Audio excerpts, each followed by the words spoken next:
জাহাঙ্গীরনগর বিশ্ববিদ্যালয়ের অভ্যন্তরে এক নারী শিক্ষার্থীকে বহিরাগত ধর্ষণ চেষ্টার অভিযোগ উঠেছে। এই ঘটনায় ক্যাম্পাসে শিক্ষার্থীদের মাঝে চরম উত্তেজনা বিরাজ করছে। বুধবার রাতে জাহাঙ্গীরনগর বিশ্ববিদ্যালয় ক্যাম্পাসের পরিত্যক্ত ফজিলতুন্নেসা হল সংলগ্ন চারুকলা এক্সটেনশন এলাকার জঙ্গলে বহিরাগত এক যুবক ক্যাম্পাসের 51 ব্যাচের এক নারী শিক্ষার্থীকে ধর্ষণের চেষ্টা করে। সিসিটিভি ফুটেজ বিশ্লেষণ করে বিশ্ববিদ্যালয়ের প্রক্টোরিয়াল টিম অভিযুক্ত বহিরাগত যুবককে শনাক্ত করেছে।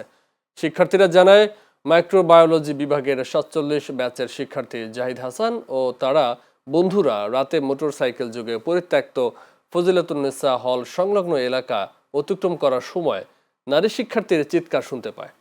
জাবি প্রক্টর ঘটনায় বিশ্ববিদ্যালয় প্রশাসনের পক্ষ থেকে আশুলিয়া থানা পুলিশকে বিষয়টি অবগত করেছেন।